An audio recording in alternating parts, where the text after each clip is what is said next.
Ayaw mo. Kasi tayo naman, nilutuan natin ng bowl. Kaso, medyo, medyo mainit pa. Medyo mainit pa. Palamagin lang natin. Yung mga peg.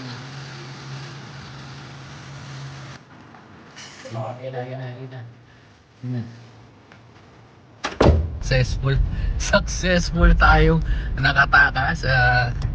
Successful tayong nakatakas. Medyo madilim pero okay lang yan. At pupunta tayo sa pupunta tayo ngayon sa Vice. Well, technically parang first time namin makakalawas nang wala yung mga butchokoy. So pupunta tayo sa Vice. Pinahupa natin yung pinahupa natin yung hype kasi parang last month yun. So August na, so sana naman hindi na ganun karami tao, pero kung marami man tao, ang backup plan ko nood na lang tayo ng unang tikim. Kaya makakainan dun sa makakainan dun sa tingnan natin. Marami naman magagawa sa QC, so tingnan natin ang magawa. Tamang chill lang, wala, medyo nakakamiss yung wala tayong inaalalang so punta na tayo, let's go. Sweet na yan muna.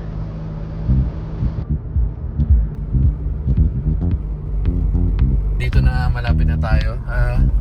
Tama. Malapit lang pala. Pagbaba mo ng Skyway, right ka. Tapos, ito na yun. Ayun. Ito na tayo. Pero before yan, nakapark ako sa may street parking. Pero kasi normal daw sa QC yung ganito. Pero yan yung parking natin. Meron pa nakalagay na unloading. Pero let's go. Back na nagda-diet na. Payat na. Di ko alam kung nabudol kami, pero pero nag-parking na tayo doon. 100 yung parking. Tapos di ko pa alam kung saan yung pero di ko alam kung saan yung Vice kasi yung first time na pupunta dito. Usually sa mga ganito, anong oras na 10:30. Usually nagsisimula ng mga di ba, mga 9, pero meron pa pala dito mga nagpa-parking boys na tayo na intercept.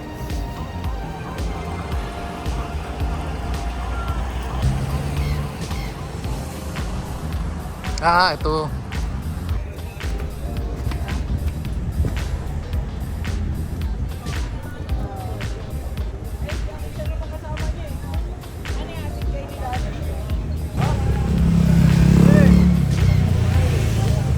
Antay tayo.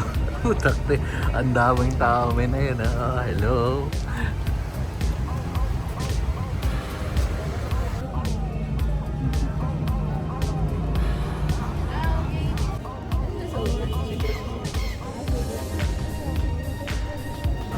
Medyo tanaw na. Time check.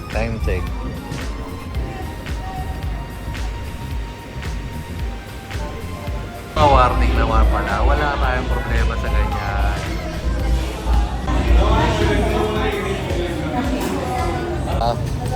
Yan. Ano mapansin nyo, sa labas tayo dahil bawal yung hindi pala bawal, wala pala silang card, walang Gcash. So mag-withdraw tayo ngayon. Naspatan na tayo. BPI! Shoutout sa'yo, BPI. So, habang naglalakad tayo, walang katao-tao dito. Na-explain na naman nila, marami daw talaga tao, talagang overcrowded. Hindi crowded, overcrowded. Araw-araw daw yun. So, pagpapasok pa lang kayo, sinasabi na kasi doon. Kasi, iba daw may mga nagre-reklamo. Pero, all goods. Ang isang issue ko lang naman doon is di makaka-order ng pagkain dahil nga sobrang daming tao. Pero, withdraw lang tayo, tapos balik na tayo doon. Tapos kaya na tayo mamaya pagkatapos.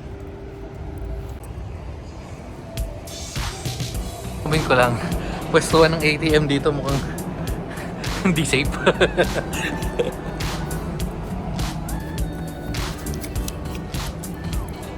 balik na tayo.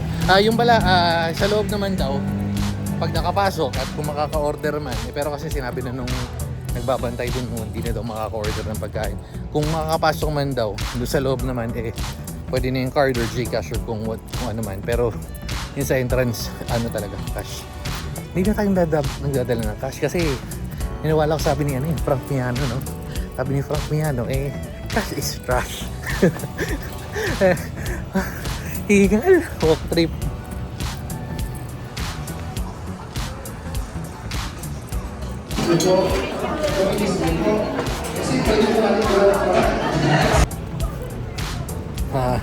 Labas na tayo. Time check. May nagko-comment kanina pa. Kanina pa siya, comment na comment. Anong comment mo, Nababatuyan na kasi ako. Bakit? Paulit-ulit nga yung ano nila yun na-joke nila yung iba yung dun sa sa laugh out. Yung nga, expected na naman talaga, isa mga ganun. Kung first time mo, okay. Pero kasi kung, yun nga, medyo nakakanood ka na ng mga comedy, yung mga ibang linya is expected mo na rin. Kumbaga may nakakatawa pa rin naman. Hindi ko na sinasabing hindi nakakatawa. May nakakatawa pa rin naman. Pero yun nga, yung iba kasi doon may mga na-recycle and all. Yun. At saka medyo hassle lang yung wala kang makainan, pero okay naman, masaya na may experience. Kaso nga lang overcrowded. Medyo yun lang yung medyo masikip. I mean, overcrowded siya pero hindi naman sobrang siksikan. Yung lang siguro yung pwesto, pero may matindi doon. Kahit na crowded yung lugar, malamig. Malamig. Hindi katulad sa SM or sa 19 East nung marami ng tao. Hindi, malamig pa rin sa 19 East. Kasi tayo, Pero hindi, Festival Mall sa Alabang, Diyos ko po. Ang onti ng tao, ang init-init. Anyway, so yun nga, fun experience naman. Tapos yung entrance is 400 lang naman, so okay na rin. 400 tapos may kasamang juice na parang grapes. Parang ewan ko, parang may gin yata. Gin yata. Pero pwede na rin. So anyway, hanap tayo makakain. So on to the next slide. Magdadrive tayo pero baka mahuli tayo ni Opa Sir kasi medyo namumula. May karga yung may karga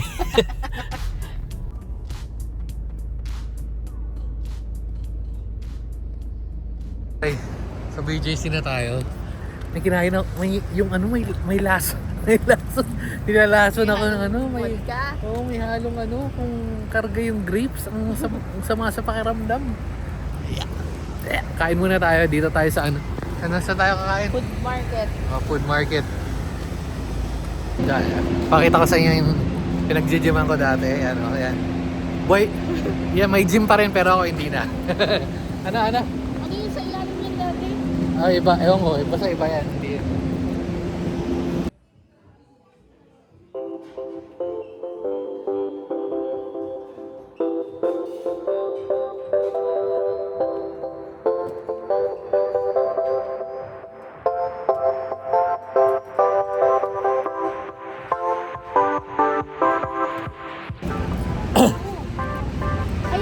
Korean, Kulit, di ba? oo nga yan dyan si Mr. Kim. So cancel na-video lang natin sila pero cancel kasi babalik na tayo dun bukas. Kasama natin sila Manong. Tropical muna tayo. Push pala, push.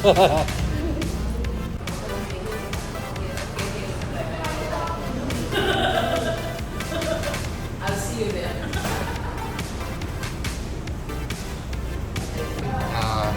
Meron pa tayong pending order. Oops. Kain muna.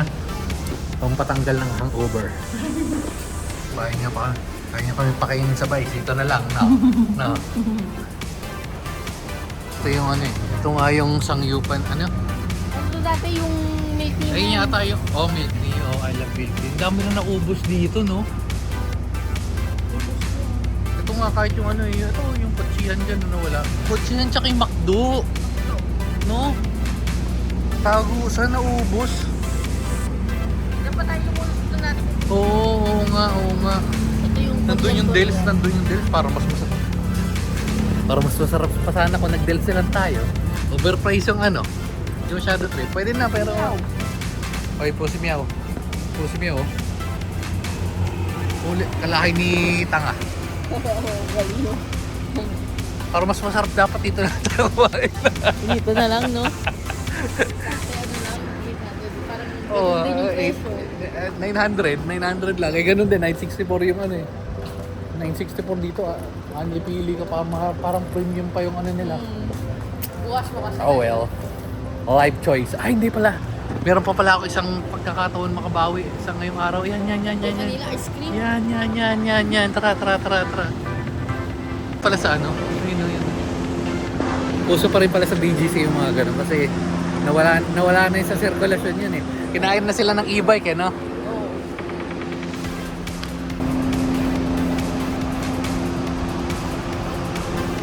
Sige. Ito yung mga ubi-ubi na yan.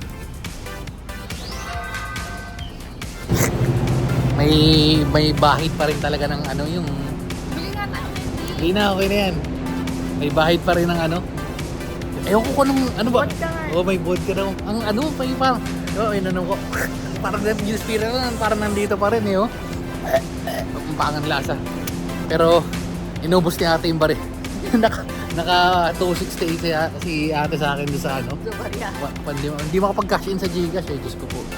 Anyway, so dito na natin tatapusin unless na may magandang ganap. Pero feeling ko wala na masyado magiging ganap dahil naantok na akong pangit talaga ng lasa na yun.